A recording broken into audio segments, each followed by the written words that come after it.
안녕하세요. 다시 읽는 레위기 강의를 맡은 박승근 목사입니다. 반갑습니다. 먼저 강의를 시작하면서 성도님들께 양해를 구하고 또 감사의 말씀을 드리고 싶습니다. 지난주에 제 개인 사정으로 인해서 한 주 강의를 연기하게 되었고 또 전체 일정에도 영향이 전해졌는데요. 성도님들께서 염려해 주시고 기도해 주셔서 다친 다리가 잘 회복되고 있습니다. 저도 얼른 나을 수 있도록 힘쓰도록 하겠습니다. 그리고 한 가지 감사하고 싶은 것은 사전 설문 내용을 저희가 이메일로 보내드렸는데 그 내용에 아주 성실하게 답을 해주셔서 이번 강의를 들으시는 수강생들에 대한 이해도 더 높아졌고 그리고 어떤 고민을 갖고 계시는지 또 어떤 질문들을 갖고 계시는지 저도 알게 되어서 강의를 준비하는 입장에서 큰 유익이 되었습니다. 앞으로도 비록 온라인으로 강의가 진행되겠지만 계속해서 소통할 수 있는 방법들을 마련해서 성도님들의 또 수강생들의 이야기를 잘 듣도록 하도록 하겠습니다. 이렇게 다시 읽는 레위기 강의에 오신 것을 환영하고요. 먼저 이 시간 기도하고 오늘 내용을 시작하도록 하겠습니다. 하나님 감사합니다. 다시 읽는 레위기 강의를 통해서 우리의 영혼이 하나님 앞에 온전히 드려지고 우리의 삶이 주님께 기쁨의 제물로 드려지는 그 삶을 하루하루 살아갈 수 있는 그것을 경험할 수 있는 복된 삶을 살게 하여 주옵소서. 오늘 강의가 시작되는데 모든 6주간의 일정 가운데 주님 은혜를 더하여 주시고 성령 하나님께서 친히 우리를 지켜주셔서 모든 강의들 잘 듣고 또 강의를 준비하는 이나 또 강의에 참여하는 모든 이들에게 동일한 은혜 허락해 주셔서 우리를 향하신 하나님의 선하신 뜻하심을 발견하고 그 가운데 기쁨으로 순종하며 나아갈 수 있는 우리 모두가 되게 하여 주옵소서. 감사드리며 예수님의 이름으로 기도합니다. 아멘. 네, 아무래도 온라인으로 진행하다 보니까 제가 지금 이 인사말을 녹화하는데 몇 번이나 지금 녹화를 했는지 모르겠습니다. 아직은 좀 저도 딱딱한 게 있는데요. 좀 이해를 해주시고 저도 이제 진행하면서 좀 편안하게 좀 할 수 있도록 노력하겠습니다. 오늘은 이제 오리엔테이션부터 시작하려고 하는데요. 강의안을 잘 보셨겠지만 교재를 보셨겠지만 그 내용에 조금 수정되는 내용이 있습니다. 바로 전체 일정에 대해서 수정이 되는데요. 오늘 11월 10일부터 이제 강의가 시작이 되고 마치는 날은 12월 22일입니다. 크리스마스를 조금 앞둔 22일 그날에 이제 마치게 되고요. 중간에 추수감사절이 있는데 그때는 휴강을 하도록 하겠습니다. 그래서 수료 기준이 있는데요. 총 6강 중에 4강 이상을 출석하셔야 됩니다. 이것을 꼭 지켜주시고 그리고 출석 체크하는 방법은 제가 강의 마지막에 여러분께 한 번 더 나눠드리도록 하겠습니다. 강의 방법은 온라인 라이브입니다. 유튜브 온라인 라이브로 진행이 되겠고요. 어떤 성도님들께서 이런 질문을 하시더라고요. 온라인으로 강의가 진행되면 궁금한 것이 있거나 또 다른 것에 대해서 토의하고 싶은 내용이 있을 때는 어떻게 할 수 있느냐라고 물어보셨는데요. 이 점에 있어서 우리 작년 사역부에서 정말 수고가 많으십니다. 우리 강의가 진행되는 동안에 이메일과 그리고 카카오톡 이 두 가지 채널을 통해서 우리 수강생들과 함께 소통하면서 또 질문도 듣고 거기에 대한 답변도 찾아갈 수 있는 그런 시간을 마련하게 될 것 같습니다. 우리 성도님들께서 열의를 가지고 또 참여해 주시면 감사의 말씀을 드리겠습니다. 교재는요. 다른 거 준비 안 하셔도 되고요. 우선 성경책 한 권과 그리고 제가 매주 보내드리는 이 강의안을 강의 전에 출력하시면 되겠습니다. 출력하셔서 거기에 직접 기입하시는 내용이기 때문에 같이 이렇게 따라오시면서 참여하시면 좋을 것 같고요. 이번에 이제 수강하시는 분들에 대해서 같이 만나보질 못하잖아요. 서로가 좀 궁금해 하실 것 같아서 약간의 이제 정보를 조금 공유하자면 이번에 수강생 연령을 제가 한번 찾아봤더니 20대에서 80대 이상까지 아주 다양한 연령대가 있습니다. 다양한 연령대가 있는데 우리 파란색이 20대, 빨간색이 30대, 뭐 40대, 50대, 60대 글자가 잘 보이시는지 모르겠는데요. 네, 너무 하얀 바탕에 자료를 만드는 것에 대해서 제가 반성하고 있습니다. 다음 주에 조금 더 아마 변화가 있을 것 같습니다. 그리고 신앙생활을 얼마 동안 하셨는지에 대해서도 여쭤봤는데 1년에서 5년 그리고 더 나아가서는 16년 이상 이렇게 하신 분들께서도 이렇게 계시고요. 그리고 레위기 통독을 얼만큼 하셨는지도 여쭤봤어요. 그랬더니 1회에서 3회를 읽은 분이 한 50% 정도 되시고요. 그리고 4회에서 6회가 30%, 그리고 11회 이상 하신 분이 한 14.5%요 정도 됩니다. 그러니까 지금 요 간략한 내용들이지만 이 강의를 수강하시는 분들이 어떤 분들이신지를 우리가 조금 이해하는 데 도움이 되셨으면 좋겠습니다. 자, 이번 오리엔테이션의 가장 핵심적인 부분인데요. 우리의 학습 목표입니다. 이 학습 목표를 우리 한번 같이 읽어보도록 하겠는데요. 제가 하나 하면 첫 줄을 읽어주시고 하나 하면 또 두 번째 줄, 하나 하면 세 번째 줄을 읽어주시기 바랍니다. 하나, 팬데믹 중에도 말씀 묵상과 기도 생활을 성실하게 감당하게 될 것이다. 하나, 구약의 5대 제사 종류와 각 제사의 의미를 바르게 이해하고 오늘의 삶에서 드리는 예배에 접목하게 될 것이다. 하나, 레위기의 중심 주제인 거룩함의 의미를 바르게 이해하고 오늘의 삶에서 거룩함의 삶을 실천하게 될 것이다. 하나, 레위기 성서를 1회 이상 통독하게 될 것이다. 하나, 하나님을 사랑하고 이웃을 사랑하는 신자의 삶을 살아가게 될 것이다. 네, 함께 읽어주셔서 감사합니다. 네, 여기 저 혼자 했는데요. 누가 들으면 지금 뭐 하고 있나 싶을 정도로 아주 어색한 상황이지만 그래도 성도님들께서 저 영상 너머로 지금 같이 또 외쳐주셨을 거라 생각이 드니까 또 위안이 됩니다. 학습 목표라는 건 어떤 거냐면 제가 어떠한 부분을 강의를 하겠다라는 그런 1차적인 부분보다는 이 강의를 들으시는 분들이 이 강의를 듣고 난 후에 아웃컴이 무엇일 것이다, 결과가 무엇일 것이다 해서 이렇게 다룬 내용입니다.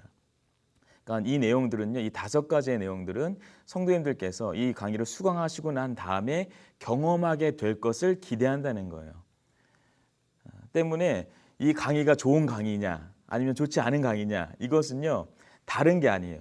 다른 거 가지고 하는 것이 아니라 이 강의를 수강하신 분들께서 이 5가지의 항목을 실제로 경험하느냐 경험하지 않느냐가 강의 평가의 기준이 되는 것입니다.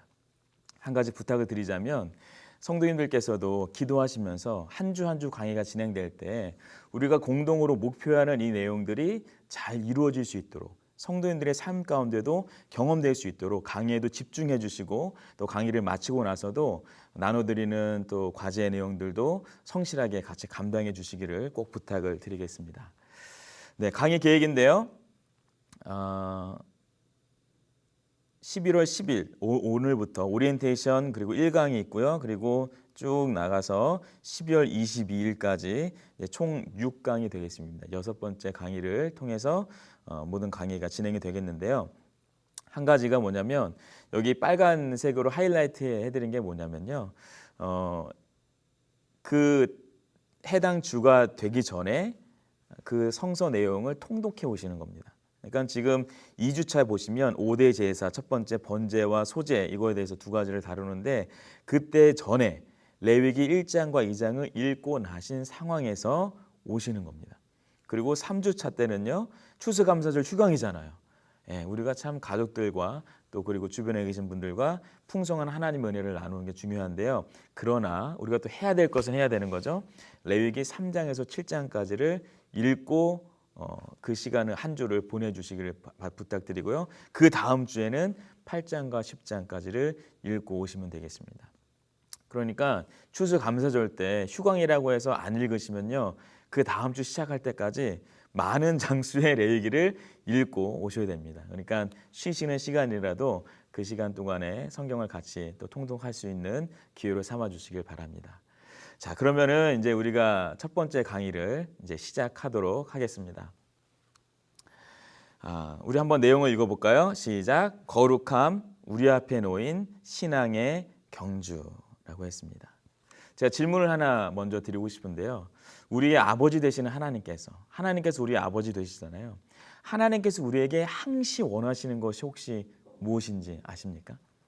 아니면 그것이 무엇인지 궁금하십니까? 관심 있으세요? 그 내용이 뭔지가 레위기에 나오는데요. 레위기 11장 44절과 45절의 말씀을 한번 같이 읽어보도록 하겠습니다. 시작. 나는 여호와 너희의 하나님이라. 내가 거룩하니 너희도 몸을 구별하여 거룩하게 하고 땅에 기는 길짐승으로 말미암아 스스로 더럽히지 말라. 나는 너희 하나님이 되려고 너희를 애굽 땅에서 인도하여 낸 여호와라. 내가 거룩하니 너희도 거룩할지어다. 아멘. 거룩이라는 단어가 등장을 합니다. 성도님들께서는 이 강의를 들으시는 성도님께서는 거룩이라는 단어를 들으셨을 때 어떤 느낌으로 다가오시나요? 나에게 있어서 거룩이란 어떤 의미세요? 제가 이 질문을 드린 이유는 뭐냐면요. 우리가 사전 설문조사 때 레위기를 떠올렸을 때 가장 연상되는 단어가 무엇인지에 대해서 여쭤봤어요. 그래서 복수 선택을 할 수 있도록 선택을 하셨는데 그중에 69.4% 무려 절반이 넘는 분들께서 거룩이라는 단어를 선택하셨고 그리고 66.1%가 예배, 41.9%가 어려운 책, 그리고 32.3%가 예수 그리스도의 십자가 보혈, 또 11.3%가 구약의 낡은 관습이라고 답을 해줬습니다. 감사한 것은 이제 제가 강의를 이제 레위기 성서를 선택을 하고 강의를 준비하면서 생각했던 그 방향이 있지 않습니까? 그 방향 가운데서 성도님들께 이런저런 질문을 드렸는데 다행히도 또 감사하게 성도님들께서 그 주제에 맞는 그런 내용들의 답들도 많이 주셨어요. 그래서 제가 준비하는 방향과 성도님들의 고민하는 부분들이 많이 이렇게 일치가 되는 부분들을 볼 수 있어서 감사했는데요.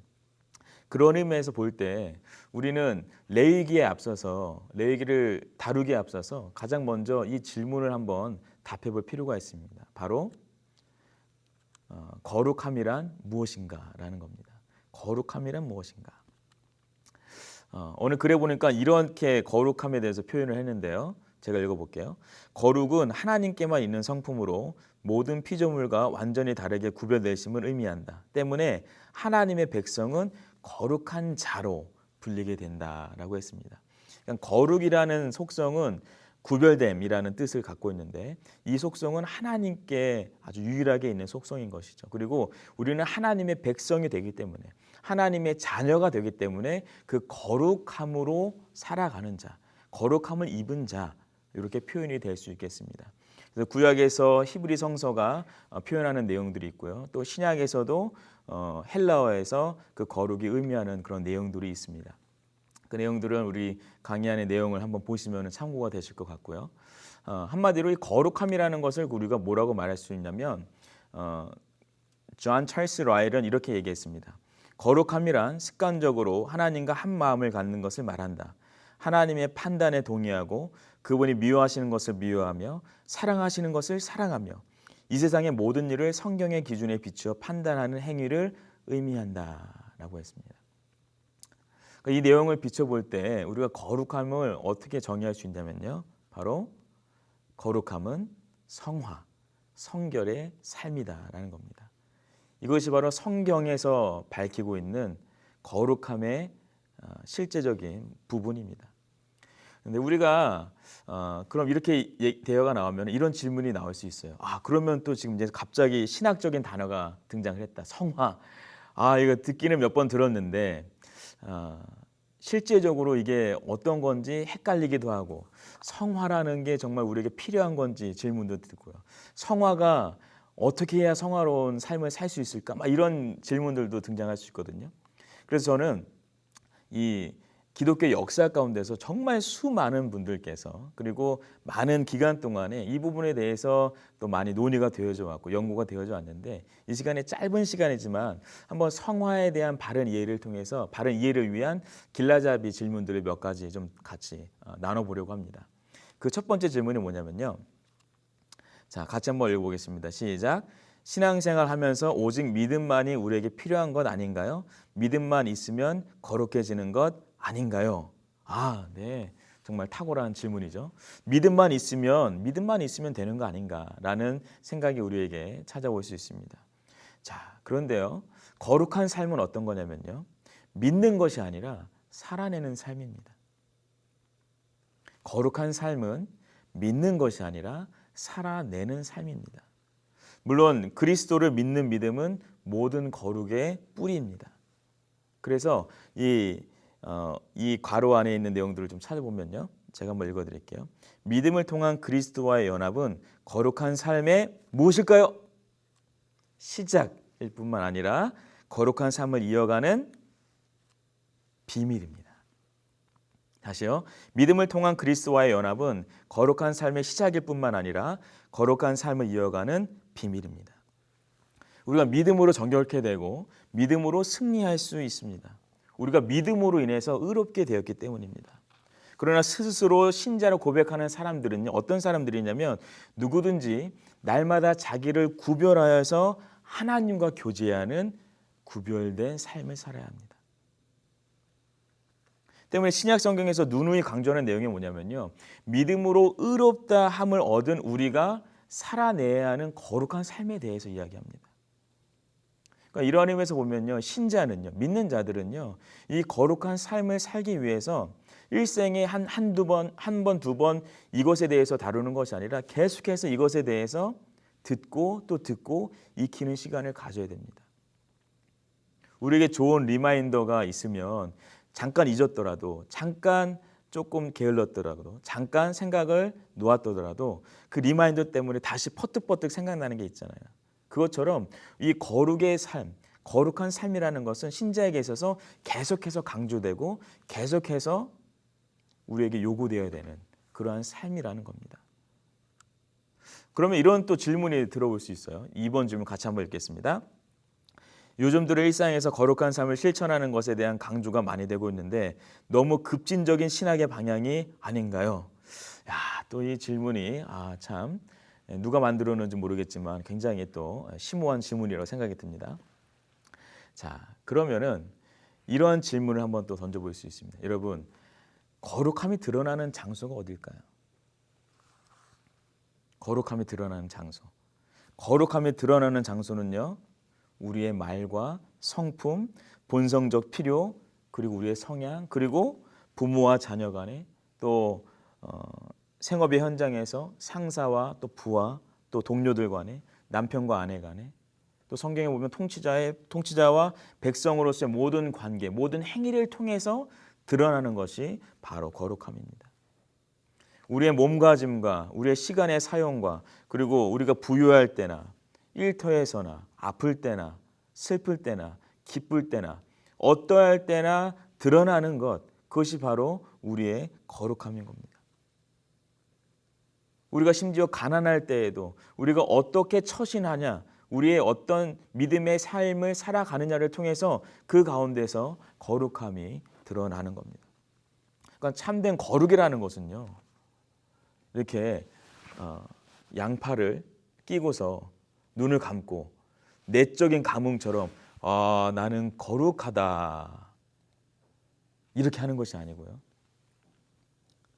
그리고 거룩이라는 단어를 생각했을 때 막 맥박이 빨라지고 막 흥분이 되어지고 뭔가 정말 내가 내적으로 초월적인 존재가 되는 것이 거룩한 것이 아니고요. 자기가 좋아하는 설교자의 말씀을 내가 자주 듣는다고 해서 거룩해지는 게 아니고요. 그리고 내가 어떤 신앙의 마인드를 가지고 내가 어떤 사람과도 더불어서 변증도 하고 복음을 지키기 위해서 내가 고군분투하겠노라고 이 싸움의 자세를 갖는다고 해서 거룩해지는 게 아닙니다. 거룩은요, 그리스도의 형상을 덧입는 겁니다. 자신의 개인적인 삶과 습관과 성품과 행실을 통해서 다른 사람에게 나타내 보이는 겁니다. 때문에 계속해서 강조되어야 되는 우리의 신앙의 모습인 것이죠. 자, 그러면은 여기에 대한 답을 한번 달아볼게요. 스스로 신자로 고백하는 사람은 누구든지 날마다 자기를 구별하고 하나님과 교제하는 일에 힘을 써야 합니다. 자, 그러면 우리가 이제 세 번째 질문을 다루게 되겠는데요. 같이 한번 읽어보겠습니다. 우리가 정말 이 땅을 살면서 거룩해질 수 있을까요? 완전한 거룩도 가능한 건가요? 이 질문에 대해서 어떻게 생각하세요? 여기에 대한 답을 먼저 한번 공개하겠는데요. 답이 무엇일까요?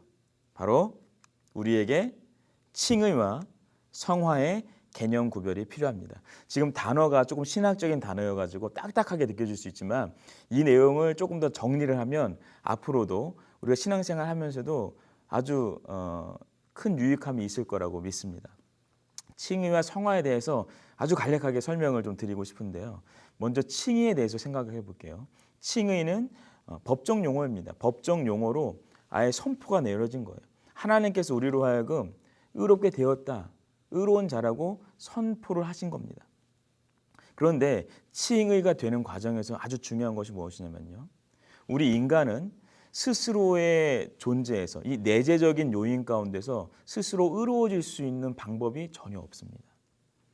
의로워질 수 있으려면 반드시 외부적인 요인이 필요한 거예요. 즉 예수 그리스도께서, 흠없고 완전하신 예수 그리스도께서 우리 안에 들어오셔서 예수 그리스도로 인하여서 우리가 의롭다함을 얻은 자가 되는 겁니다. 그러니까 아무런 공로가 없죠. 우리는 진짜 거저받은 거죠. 누구도 자랑치 못하게 하도록 하나님의 전적인 은혜라고 고백할 수밖에 없는 것이 바로 칭의의 은혜입니다. 자, 그럼 성화는 무엇인가? 예수 그리스도의 완전하신 의가 내 안에 들어와서 그것이 내 안에 역사하여서 내가 의롭다함을 받았다면 이제는 내 안에 살아계시는 예수 그리스도의 의가 나의 삶을 통하여서 밖으로 드러나고 증거가 되고 자랑이 되는 것. 그것이 바로 성화의 삶입니다. 한 가지 중요한 것은요. 성경에서 이 땅을 살아가는 신자들의 삶 가운데 뭐 생각이나 말이나 행동이나 태도를 봤을 때 정말 죄 짓지 않고 죄가 정말 하나도 없는 정말 그렇게 흠이 없는 그런 삶에 대해서 막 그렇게 강조하거나 그것을 가르치고 있지 않거든요. 오히려 성경에서 우리가 가르치고 있는 것은 뭐냐면 하나님을 두려워하는 가운데서 거룩함을 온전히 이루라고 했습니다. 고린도후서 7장 1절 말씀이죠. 히브리서 6장 2절에서는요. 완전한 대로 나아가라라고 했습니다. 고린도후서 13장 11절인데요. 거기서는 온전하게 되라라고 했습니다. 그러니까 이런 말씀을 기억할 때 우리가 사도 바울을 생각하고요. 그리고 뭐 사도 요한이나 구약의 다윗을 생각했을 때 그들이 다 어떤 인물들이에요? 자기에 있는 연약함과 그리고 정직하지 못한 것들, 부족한 것들을 오히려 고백하는 그 모습을 우리는 성경을 통해서 확인할 수 있게 됩니다. 그러니까 즉 완전한 성결이라는 것은 어찌 보면은 완전이라는 단어가 내가 봤을 때는 참 만족스러운 단어가 될 수 있거든요. 그러나 성화의 삶은요. 점진적인 삶입니다. 단 한 번에 내가 완전한 성화를 이루는 삶 혹은 내가 어떤 아주 궁극적인 성화의 삶을 누린다 그러한 표현보다는요. 우리의 하루하루 삶 가운데 조금씩 아주 조금씩 성화의 삶을 살아가면서 그리스도의 장성한 분량에까지 이룰 수 있도록 우리가 자라가는 존재다라는 것을 이해하는 것이 우리에겐 더 필요한 것입니다.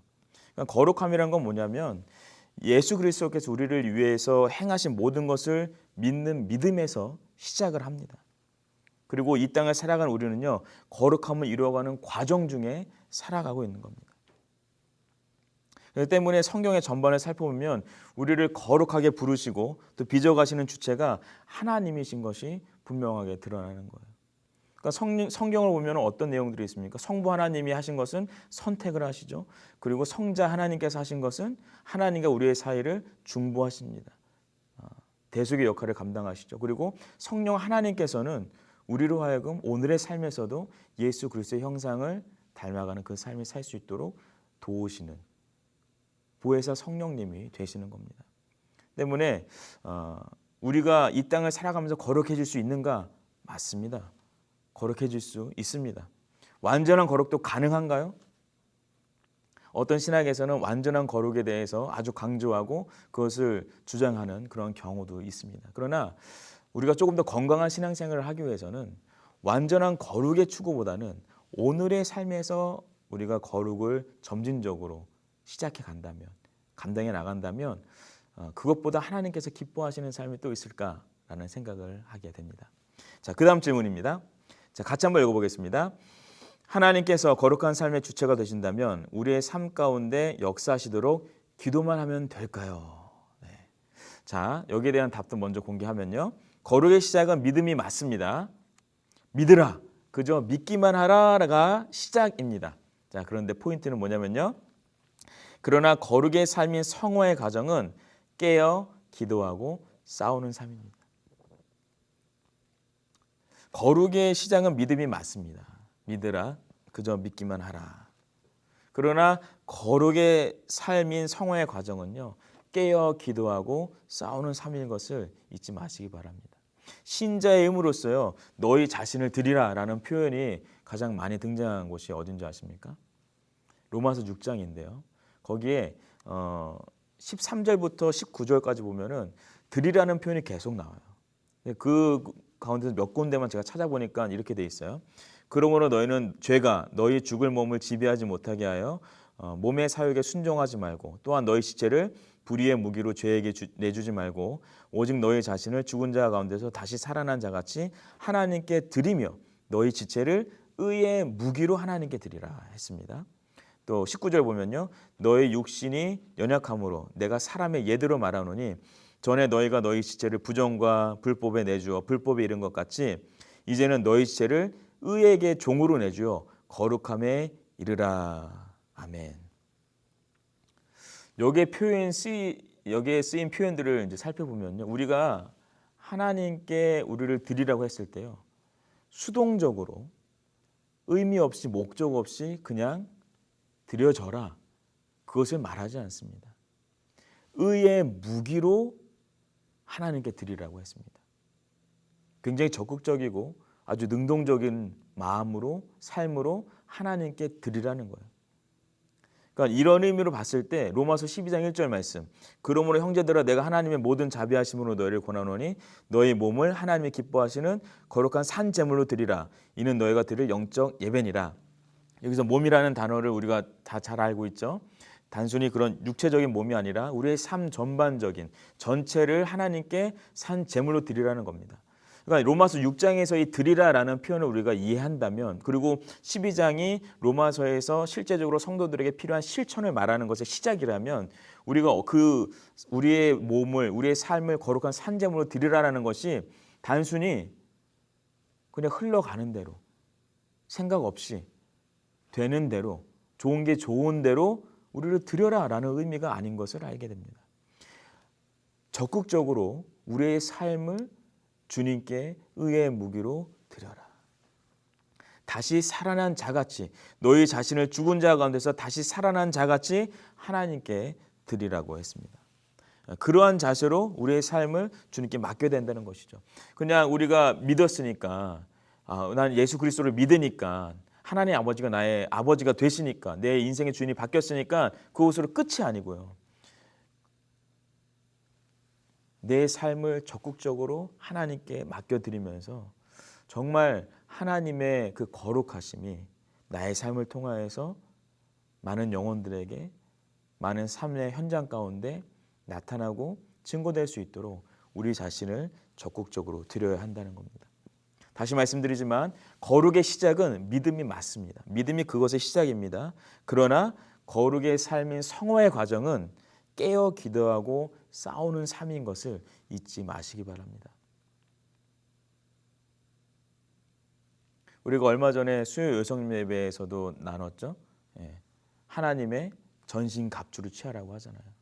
그냥 가만히 앉아서 신앙생활 하는 것이 아니라요, 우리의 삶의 현장이 어느 곳이든 어떤 모습이든지 간에 거기서 전신 갑주를 취하고 하나님의 일하심을 목격하고 하나님의 일하심을 경험하는 그 삶이 우리에게 허락되었다는 것을 꼭 기억하시기 바랍니다.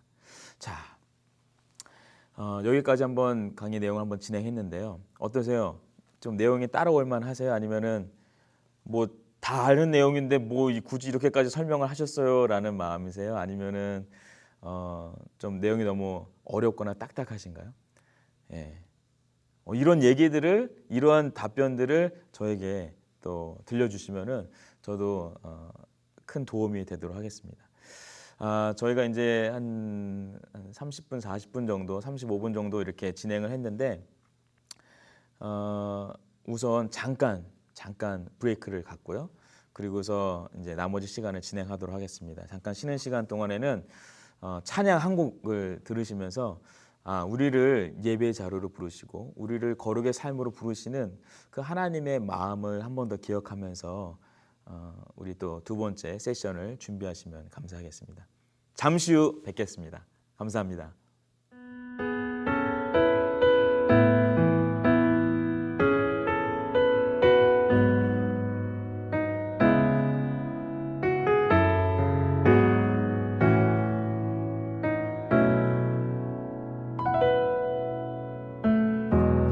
따스한 성령님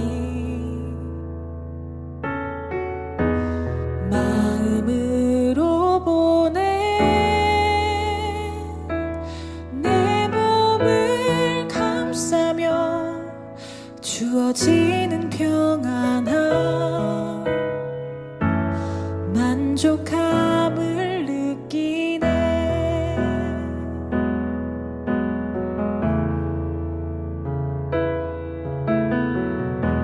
사랑과 진리에 한 줄기 빛 보내 내 몸을 감싸며 주어지는 평안함 그 사랑을 느끼네. 부르신 곳에서 나는 예배하네.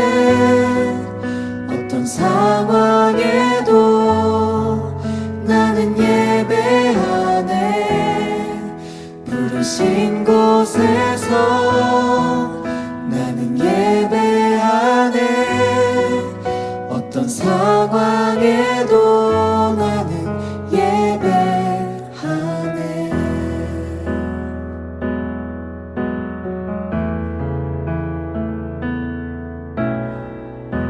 사랑과 진리에 한 줄기 빛 보내 내 몸을 감싸며 주어지는 평안함 그 사랑을 느끼네. 부르신 곳에서 나는 예배하네. 어떤 상황에도 나는 예배하네. 부르신 곳에서 나는 예배하네.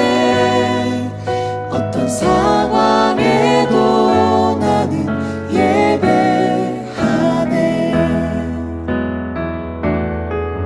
내가 걸어갈 때 길이 되고 살아갈 때 삶이 되는 그곳에서 예배하네.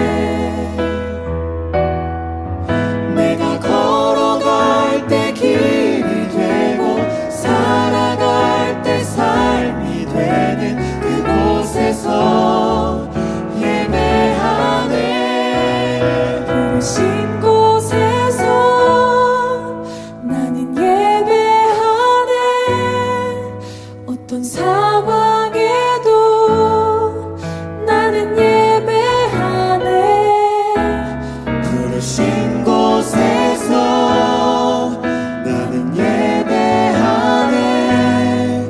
어떤 상황에도 나는 예배하네. 어떤 상황에도 나는 예배하네.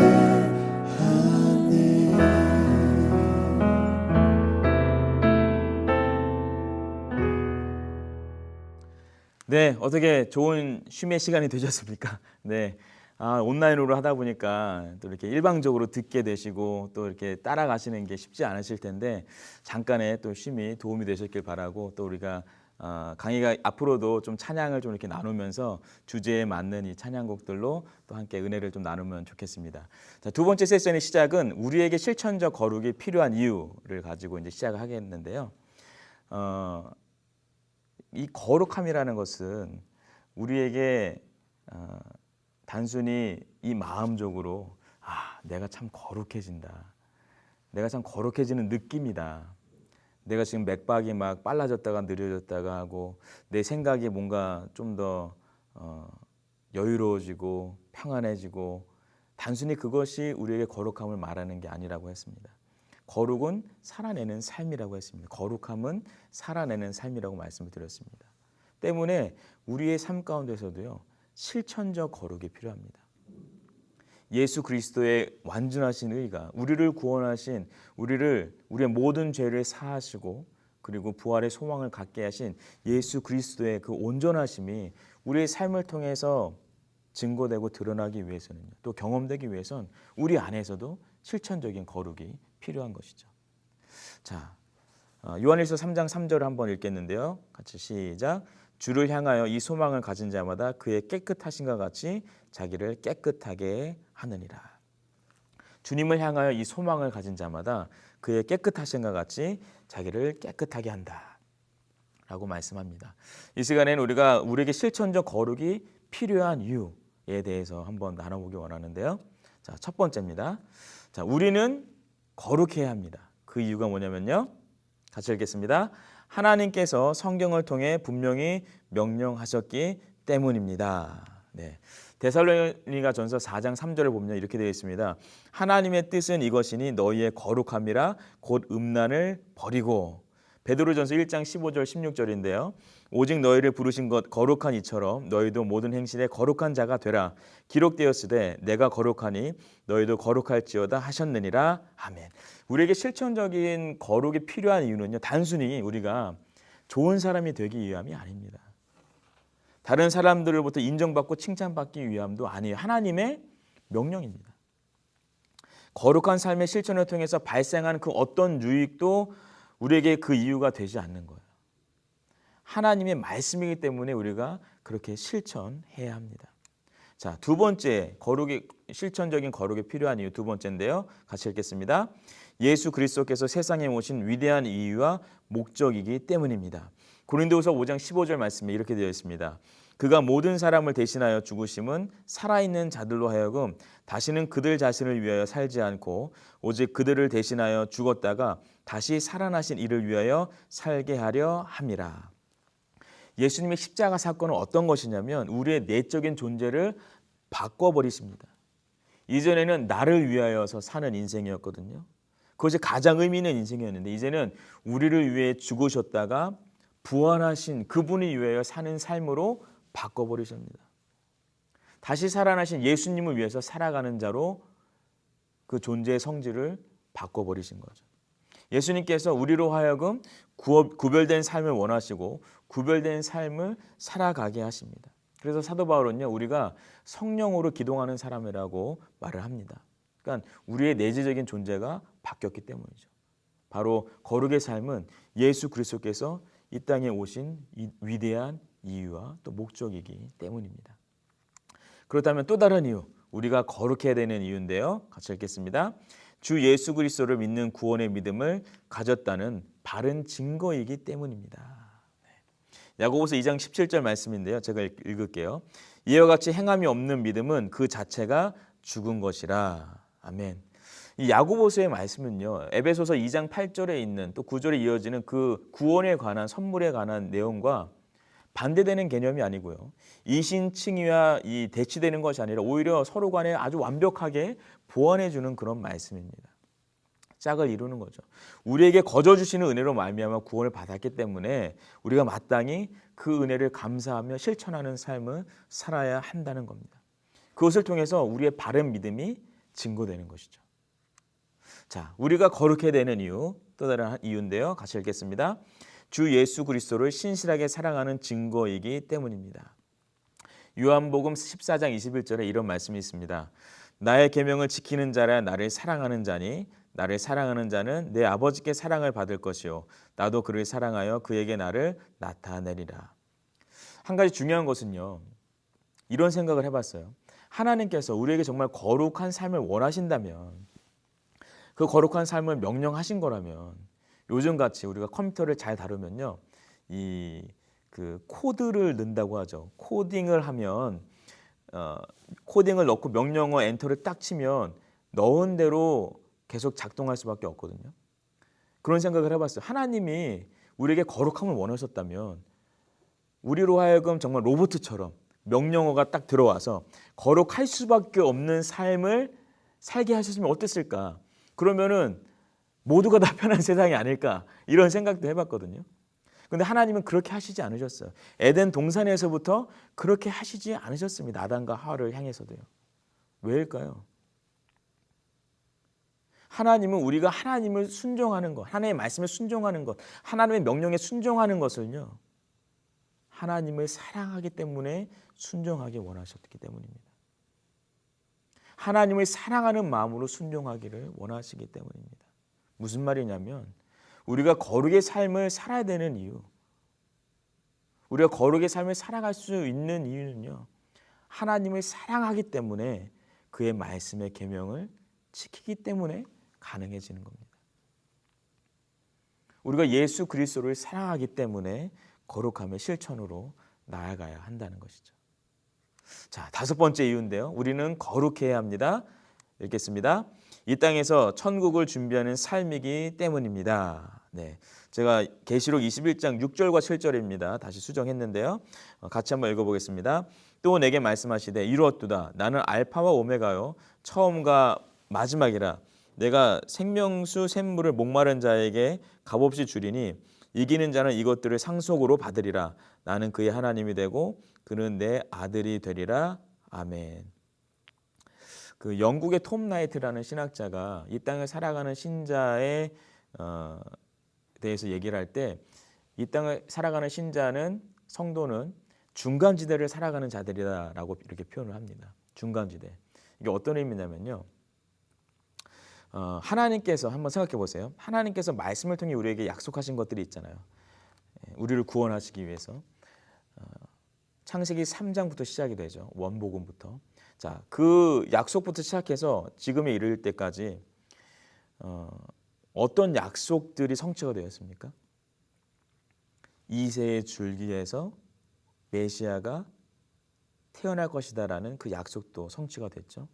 그리고 실제로 이 땅에 하나님의 본체시지만 동등함을 취하지 않으시고 가장 작고 연약한 모습으로 인간의 몸으로, 또 완전한 하나님의 몸으로, 완전한 하나님의 존재로 이 땅에 오셨습니다. 약속의 성취로 예수님이 이 땅에 오셨습니다. 또 다른 성취가 어떤 것이죠? 약속의 성취로 예수님께서 십자가에 달려 죽으셨습니다. 그리고 또 다른 약속의 성취로 예수님께서 부활하셨습니다. 그리고 또 다른 약속의 성취로 예수님께서 승천하셨습니다. 자, 그럼 여기 질문입니다. 자, 여기까지 말씀을 통해서 우리에게 약속하신 것들이 다 성취가 되었거든요. 약속이 이루어진 거예요. 자, 그런데 말씀을 통해서 우리에게 주신 약속 중에 아직 이루어지지 않은 약속은 뭐가 있을까요? 와, 야, 정확하게 아시네요. 바로 예수 그리스도의 다시 오심이죠. 그러니까 이 땅을 살아가는 신자는 어떤 그 에어리어를 살아가고 있냐면요, 이미 하나님께서 약속하신 것들이 다 성취가 되고, 그리고 약속하신 것이 다시 오실 예수 그리스도의 그 성취하심이 아직 남아있는 그 중간지대, 이 중간지대를 살아가고 있는다는 거예요. 그러니까 여기서 이 중간지대가 천국과 뭐 이 땅에서 삶과의 어떤 중간지대, 그걸 말하는 게 아닙니다. 그거 말씀하시면 큰일 납니다. 네. 제가 그런 말 했다고 하시면 안 돼요. 네. 여기서의 중간지대는 타임라인이죠. 하나님께서 우리에게 주신 약속들이 다 이루어졌는데 아직 이루어지지 않은 것이 있죠. 그것이 이루어지기 전까지 우리는 그 시기를 살아가고 있는 겁니다. 어떻게 살아가야 될까요? 주님 다시 오실 때까지 우리가 그것을 기대하면서, 기도하면서 준비하는 삶을 살아야 됩니다. 그것이 바로 천국을 소망하는 삶이죠. 그것이 바로 천국을 준비하는 삶인 겁니다. 그러한 삶의 과정에서 필요한 것이 무엇이냐면 바로 실천적인 거룩입니다. 여기까지의 내용에 대해서 이해가 되셨다면 우리는 이 질문을 한번 던져볼 필요가 있죠. 그렇다면 실천적인 거룩은 어떤 모습일까요? 실제적으로 어떤 모습을 우리가 실천적인 거룩이라고 말할 수 있을까요? 성경의 내용과 또 우리가 참고한 도서들을 통해서 이렇게 몇 가지 내용들을 정리해서 이 시간 한번 나눠보고자 하는데요. 우리가 그 리스트를 나누기 전에 한 가지 생각해 볼 것은요. 이 히브리서 말씀이에요. 히브리서 12장 14절 말씀 한번 읽어볼게요. 모든 사람과 더불어 화평함과 거룩함을 따르라. 이것이 없이는 아무도 주를 보지 못하리라. 아멘. 자, 한 가지 인상적인 것이 있습니다. 인상적인 말씀이 뭐냐면요. 보세요. 화평함과 거룩함을 따르는 것은요. 누구와의 관계 속에서 나타나는 걸까요?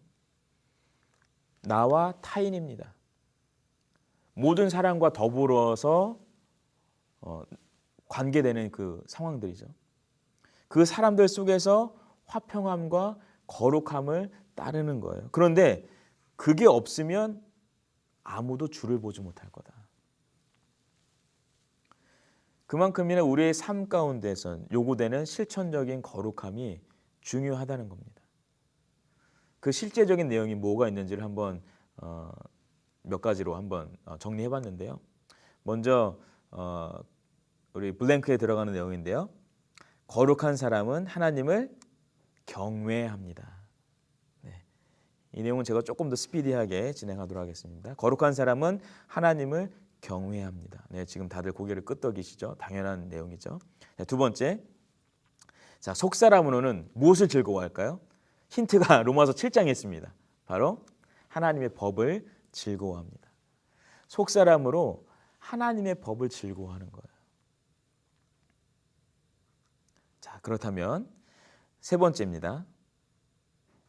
하나님의 생각을 마음에 품는 습성을 갖고 있습니다. 하나님이 미워하시는 것을 미워하고 사랑하시는 것을 사랑하는 습관을 갖습니다. 제가 참고 구절들은 읽지는 않았는데 나중에 한 번씩 찾아보시면 또 도움이 될 것 같아요. 자, 네 번째, 자, 주 예수 그리스도를 닮아가고자 날마다 수고합니다. 주 예수 그리스도를 닮아가고자 날마다 수고합니다. 다섯 번째입니다. 조금 많은데요. 한번 따라와 주십시오. 자, 온유함과 오래 참음과 양선과 인내와 친절한 성품을 추구하고 혀를 다스리려고 애씁니다. 우리가 이 내용들을 볼 때 퍼뜩 떠오르는 게 뭘까 했죠? 얼마 전까지 우리 담임 목사님께서 말씀 내용 나눠주신 성령의 9가지 열매 생각이 나시죠? 성령의 9가지 열매의 특징이 무엇입니까? 사랑으로부터 시작을 하는데 열매라는 것은요. 나만 혼자 보는 게 아니에요. 내 안에만 머무는 게 아닙니다. 열매는 맺혀지는 거예요. 그래서 다른 사람도 볼 수 있어야 돼요. 또 다른 사람도 그것을 맛볼 수 있어야 됩니다. 그러니까 실천적인 거룩의 삶이라는 것이 바로 그것이죠.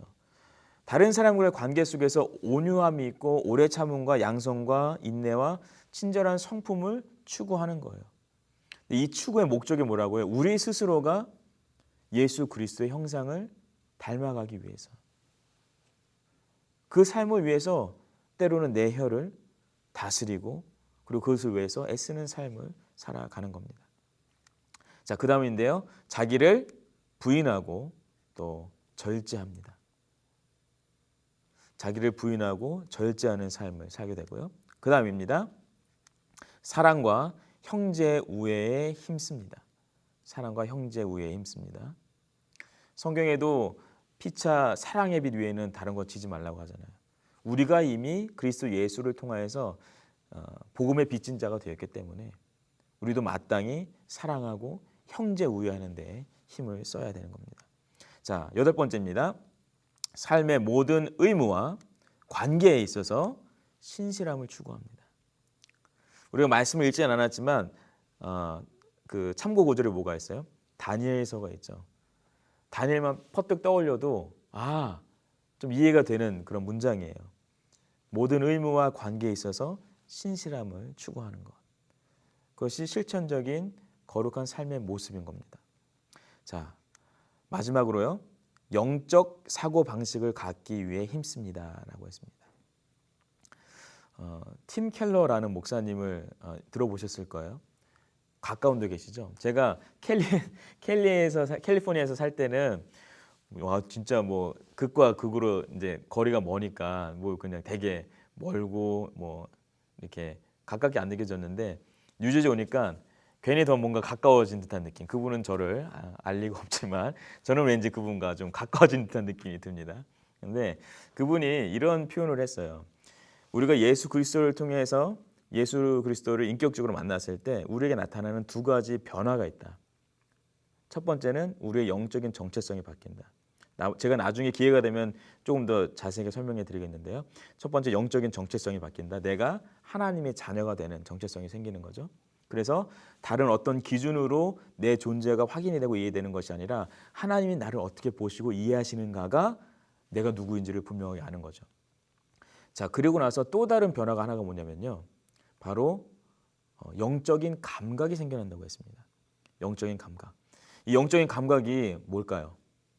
이렇게 눈을 이렇게 쳐다보면은 무슨 생각을 하는지, 어제 저녁을 뭘 먹었는지 뭐 이런 걸 아는 건 아니겠죠? 혹시 이런 거 경험하신 적 있으세요? 성경 말씀을 계속 이렇게 읽는데요. 분명히 내가 익숙한 단어예요. 그리고 내가 많이 읽어본 구절이에요. 그런데 어느 날 똑같은 말씀인데 읽다 보니까 새로운 또 하나님의 뜻을 깨닫게 되는 거예요. 그 말씀 속에서 같은 본문인데 전혀 다른 메시지를 확인하게 될 때가 있잖아요. 묵상하다가. 그리고 이런 경우도 있어요. 전에는 내 인생 가운데서 일어나는 일들은 어차피 일어나야 될 일들이니까 일어난 거야 라고 생각을 하고 그냥 그렇게 막연하게 우연으로 이렇게 인생을 살아왔는데 어떤 순간부터인가 하나님께서 어떤 뜻이 있으신 거지? 하나님께서 무엇을 원하실까? 하나님의 인도하심은 어떤 것일까라는 질문을 던져보신 적 있으십니까? 그것이 바로 우리 안에 내주하시는 성령 하나님의 역사하심을 통해서 이 예수 그리스도로 인해서 우리의 삶이 변화된 거거든요. 바뀌는 부분인 겁니다. 그러니까 이 실천적인 거룩함도요. 단순히 사람들 보는 데서 내가 잘하자. 사람들 보는 데서 뭐 온유한 성품, 뭐 친절한 것, 의무를 다하고 관계를 소홀히 하지 않고 신실함으로 살아가는 거 단순히 그것이 아닙니다. 영적인 사고 방식을 갖기 위해서 힘쓰는 거죠. 하나님의 뜻하심과 하나님의 인도하심에 대해서 질문을 던지고 그 답을 찾아가는, 그 답을 발견하기 위해서 기도하는 그 삶을 살아가는 겁니다. 그것이 바로 실천적인 거룩의 모습입니다. 자, 그러면 이제 이 질문이 나옵니다. 이 질문을 우리가 답을 해야 되는데요. 사실 오늘 강의의 이제 핵심이죠. 핵심이라고도 할 수 있어요. 꼭 레위기여야 하나요?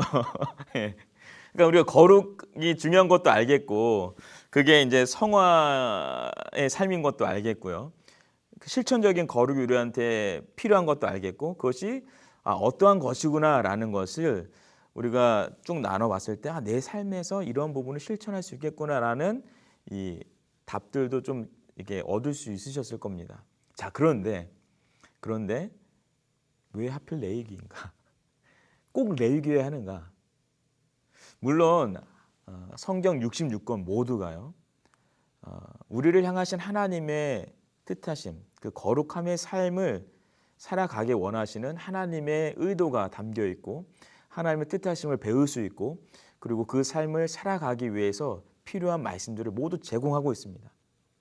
그런데 우리가 레위기를 집중하기 원하는 아주 중요한 이유가 있는데요.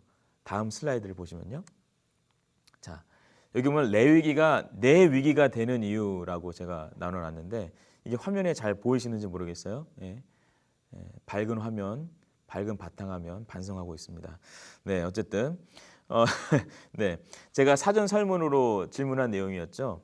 레위기가 내 위기가 되는 이유들이 뭘까? 어려운 이유가 뭘까? 이거 질문을 드렸는데 내용들을 보면요. 레위기에 나오는 제사들이 지금은 더 이상 실행되지 않잖아요. 오늘의 삶과 상관관계가 없지 않나요? 네, 그렇죠. 약간 좀 그런 의문을 던지게 하니까 말투도 그렇게 바꿔봤는데 41.7%가 그러셨고요. 복수 선택을 하신 거죠. 구약 율법이 현재 쓸모가 있나요?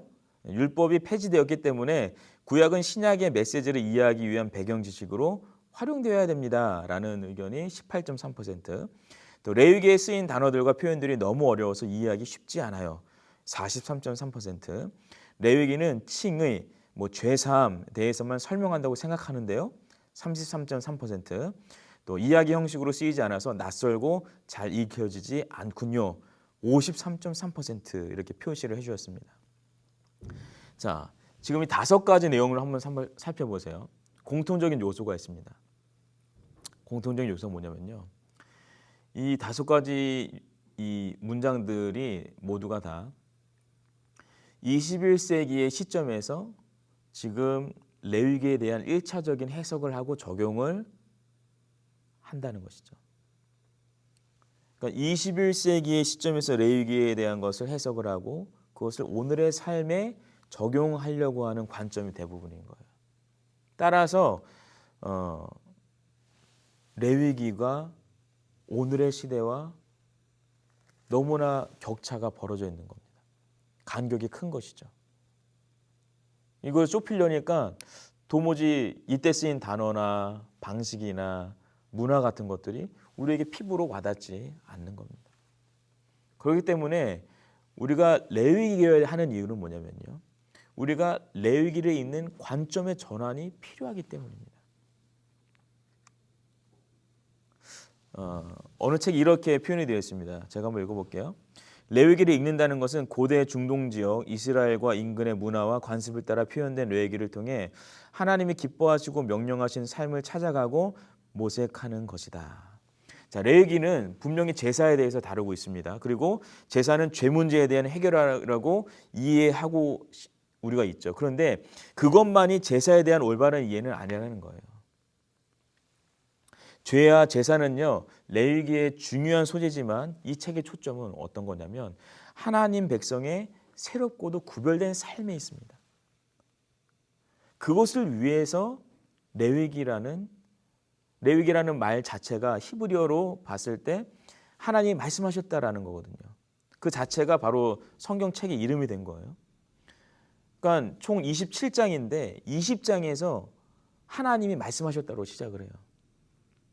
무슨 말이냐면 제사 자체가 중요한 게 아니라 제사 자체가 우선인 것이 아니라 궁극적인 목적이 있다는 겁니다. 제사가 필요한 이유가 바로 하나님께서 건져주시고 애굽에서 430년 종살이한 그 이스라엘 백성을 건져주시고 이제 시내 산에 와서 새로운 계명을 받은 이스라엘 백성, 건진받은 이스라엘 백성이 어떻게 살아야 하는지, 어떻게 구별된 삶을 살아야 하는지를 가르치기 위하여 말씀하신 것이 바로 레위기라는 거예요.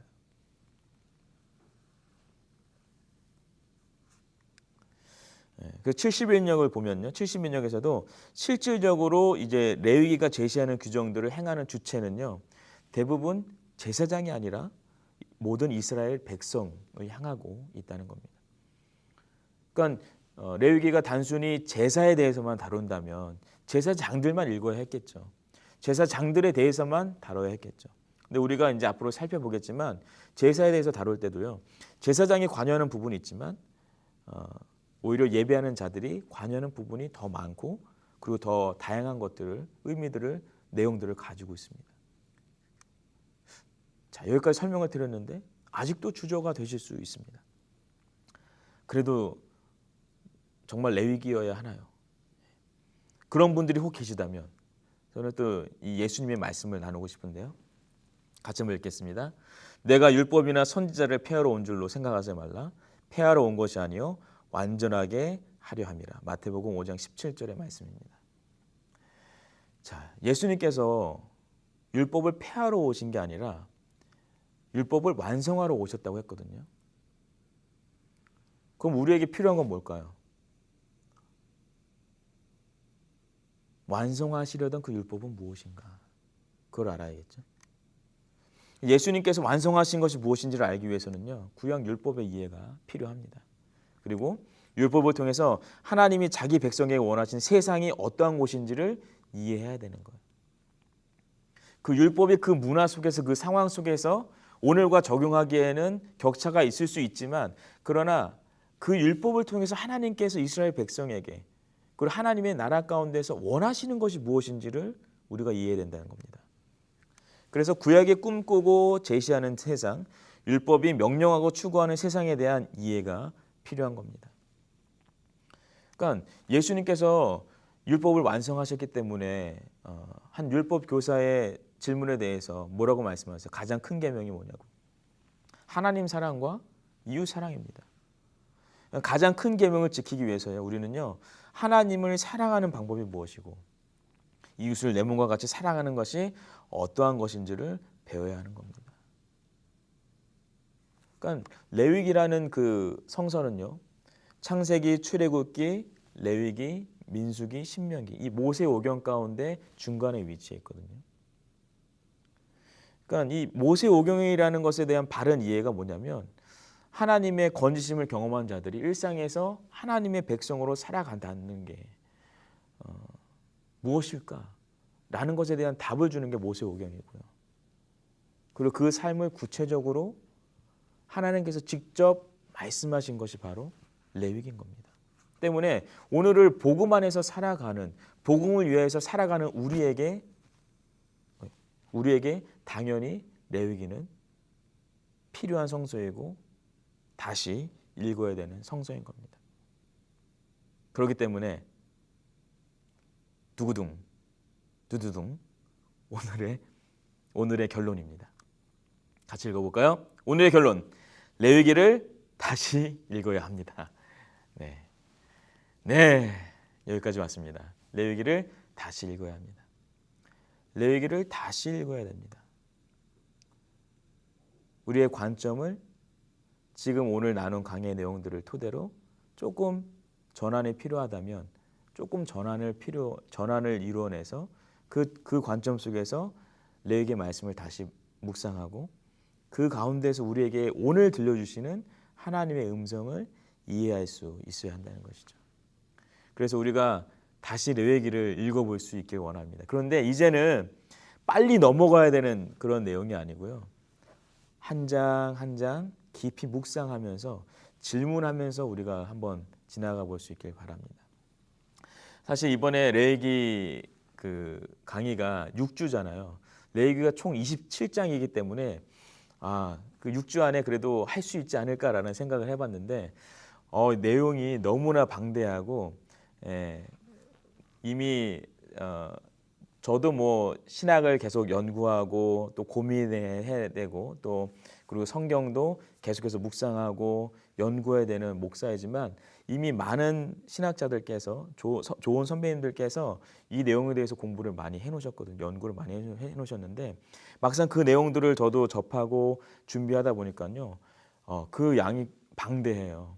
그래서 6주간에 이 모든 것들을 아마 다 우리가 다루기는 어려울 거예요. 그렇지만 정해진 시간 가운데서 우리가 정말 하나님 앞에서 세상 앞에서 어떻게 살아야 하는가 그 질문을 던져보고 그에 대한 좀 답을 찾아볼 수 있는 시간을 가져보려고 합니다.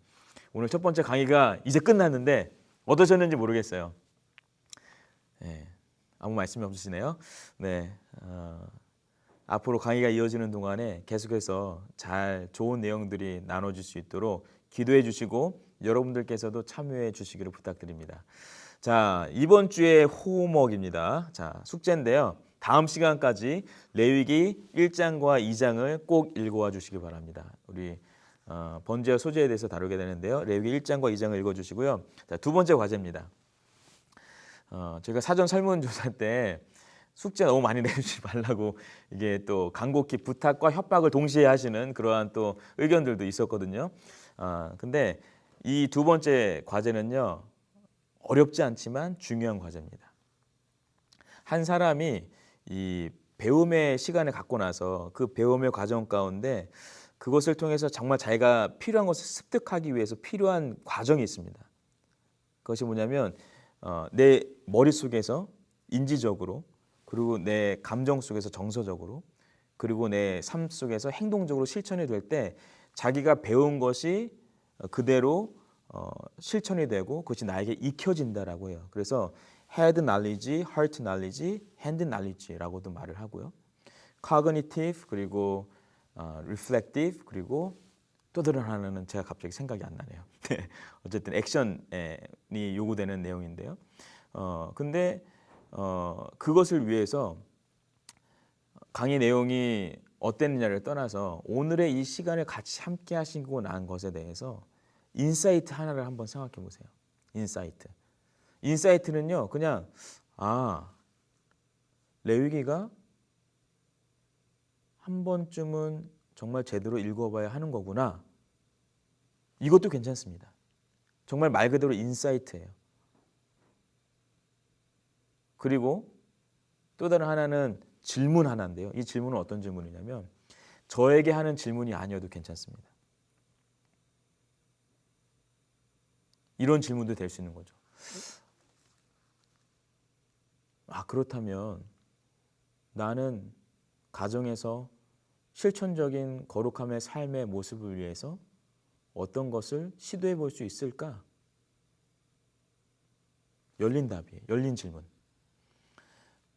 그러니까 누군가가 꼭 답을 주거나 답을 받기 위한 질문이 아니어도 괜찮습니다.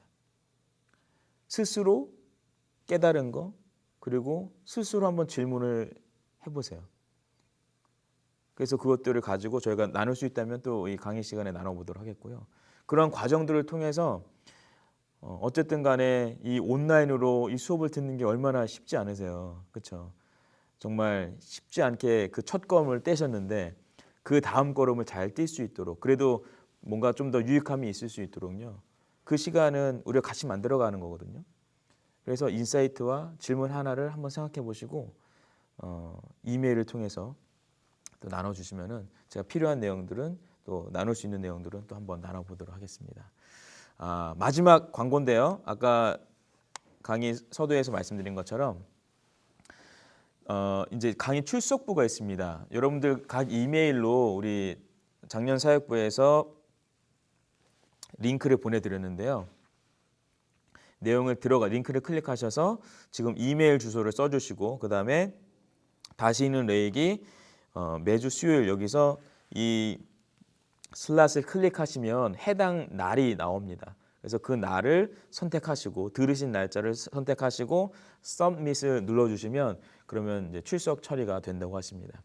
6강 중에 4강을 들으셔야 수료를 하시기 때문에 꼭 기억해 주시고 사실 제가 이번에 강의를 들으시는 분들 리스트를 제가 다 받아봤거든요. 그리고 저도 뭐 교회 이제 온 지 4개월밖에 안 됐기 때문에 한 분 한 분 이렇게 또 이렇게 성함도 제가 보고 이렇게 했거든요. 그러니까는 너무 또 강의 안 들으시면 나중에 또 얼굴 뵀을 때 서로 간에 민망할 수 있습니다. 그런 일이 생기지 않도록 네, 바쁘시겠지만 우리 또 주어진 시간 동안에 잘 성실하게 잘 또 감당해 주셔서 강의를 준비하는 저에게도 그리고 함께 참여하는 성도님에게도 정말 하나님께서 주시는 은혜가 가득하는 그러한 기회가 될 수 있기를 바랍니다. 이 시간 잠깐 제가 기도하고 오늘 강의를 마치겠습니다. 하나님 감사합니다. 오늘 첫 번째 강의 다시 듣는 레이기 1강을 마쳤습니다. 하나님 우리가 우리를 향하신 하나님의 그 뜻하심 거룩한 삶으로 부르시는 하나님의 그 마음을 다시 한번 기억하며 우리의 능력으로가 아니라 성령 하나님의 도우심을 따라서 우리의 일상에서 실천적인 거룩으로 나아갈 수 있는 삶이 되게 하시고 그 삶을 통하여 내 안에 말씀하시는 하나님의 풍성한 은혜 그리고 나를 통하여 드러내시는 하나님의 완전하신 온전하신 은혜가 우리의 가정과 생업과 모든 관계 가운데 증거될 수 있도록 주님 도와주옵소서. 부족한 자가 또 이렇게 강의를 마쳤습니다. 하나님 기억되기에 좋을 만한 것만 잘 기억되게 하시고 그리고 남은 또 5주간의 시간들을 통하여서 우리가 성실하게 잘 강의를 준비하고 또 강의에 잘 참여하게 하셔서 이 시간이 하나님이 허락하신 귀한 시간인 것을 기억하면서 또 신앙의 유익함을 함께 추구할 수 있는 복된 우리 모두가 될 수 있도록 도와주시옵소서. 수강생들의 가정과 모든 삶의 형편 가운데 하나님의 평강으로 돌보시기를 간절히 소망하며 예수님의 이름으로 기도합니다. 아멘. 감사합니다. 수고하셨습니다.